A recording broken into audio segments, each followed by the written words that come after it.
नमस्कार दोस्तों, पीके ट्यूटोरियल में आज मैं प्रभाष कुमार सिंह पुनः आप लोगों का एक बार स्वागत करता हूं। आज मैं आप लोगों को हिंदी वर्ण के बारे में कुछ बताना चाहता हूं। सामान्यतः मैंने देखा है कि बच्चे ध्वनि, अक्षर और वर्ण तीनों को एक ही समझ लेते हैं, जबकि व्याकरण शास्त्र में ये तीनों चीज़ अलग अलग रूप में वर्णित हैं।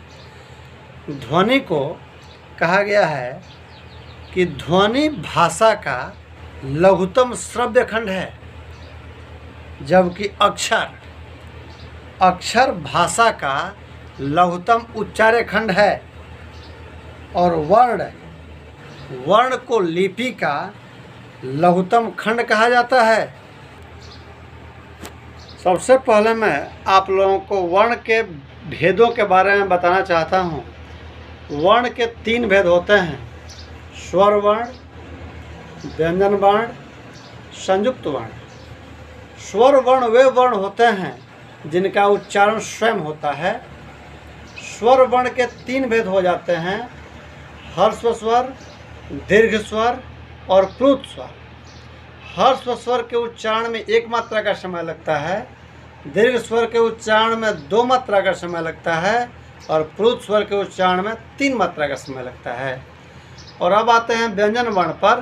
तो व्यंजन वर्ण के भेदों की बात करें तो व्यंजन वर्ण वे वर्ण होते हैं जिनका उच्चारण स्वर वर्ण की सहायता से होता है। व्यंजन वर्ण वे वर्ण हैं जिनका उच्चारण स्वर वर्णों की सहायता से होता है।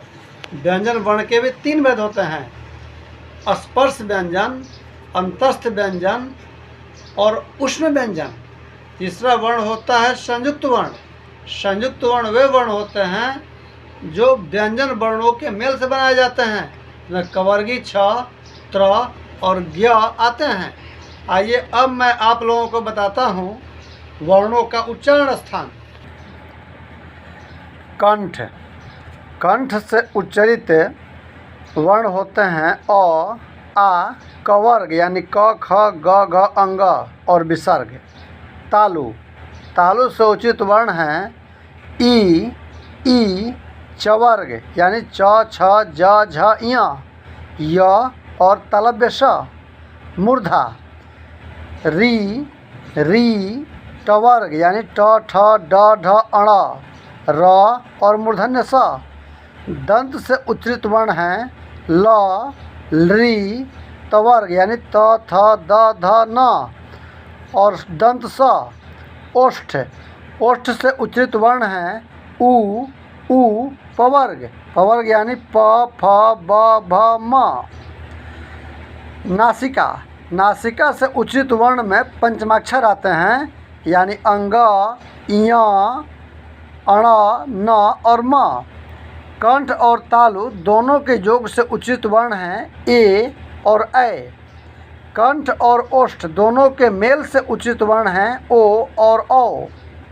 दंत और ओष्ठ से उच्चरित एक ही वर्ण है, वह वर्ण है व। अब हम आते हैं अल्प प्राण और महाप्राण के ऊपर। अल्प प्राण जिनका उच्चारण कम हवा से होता है, इसमें 1, 3, 5 यानी क, ग, अंग प्रत्येक वर्ग के पहले, तीसरे और 5वें अक्षर को अल्प प्राण कहा जाता है। महाप्राण अधिक हवा से उच्चरित ध्वनि, इसमें प्रत्येक वर्ग का दूसरा और चौथा अक्षर आता है, ख और घ। उसके बाद आते हैं घोष और अघोष के ऊपर। घोष मतलब वे वर्ण जिनका उच्चारण नाद से होता है, इसमें प्रत्येक वर्ग का तीसरा, चौथा, 5वां सभी स्वर य, र, ल, व और ह शामिल किए जाते हैं। अघोष वर्ण वे वर्ण जो केवल श्वास द्वारा उच्चरित होते हैं, इसमें पहला, दूसरा और तीनों स शामिल किए जाते हैं। एक आता है हलंत। व्यंजन के नीचे की तिरछी रेखा को हलंत कहते हैं, जो व्यंजन से स्वर के अभाव को दर्शाता है, जैसे म बराबर म हलंत जोड़ अ। Thanks for watching. Bye friends.